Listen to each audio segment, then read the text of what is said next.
Roll for Story, Episode 3, Improvisation. Improvisation, or improv for short, is spontaneous performance without specific preparation, at least in the context of the performing arts. Generally, improv is geared towards acting, but improv skills also apply to writing. Many writers use improv to free associate ideas or write in a stream of consciousness style to overcome writer's block.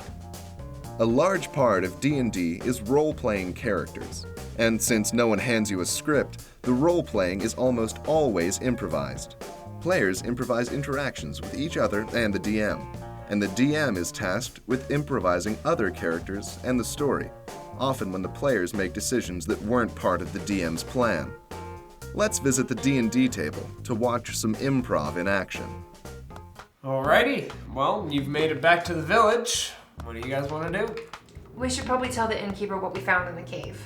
Sure, but Flynn has had a long day, so I think Flynn should get a drink at the tavern. At 9 a.m.? 9 a.m.? Well, my watch says beer o'clock. Our characters don't have watches. Flynn heads to the tavern. Fine. The rest of us follow. Alrighty. The inside of the tavern is a very musty scent. Ernie, the bartender, is polishing a glass. He's always polishing a glass. I pay for a room. Raven needs to go lie down. I sidle up next to someone at the bar. Give me your strongest drink, Ernie. The man next to you gives you a very puzzled look. You much of a drinker, kid? Kid? I am no kid. I took first place in last year's beer-o-thon competition. I don't believe you. Very well. Let's have a drink up. Right here, right now. Flynn throws some money on the table. You're on. Rewind.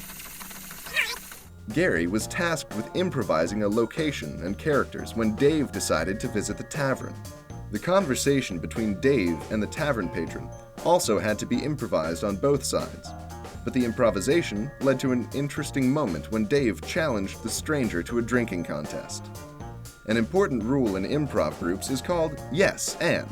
Without getting too much into the theory behind it, the rule encourages people to accept and build off the suggestions of others, rather than rejecting someone's improvised contribution to the scene. In this scenario, Gary could have said, "The tavern is closed," and redirected the players.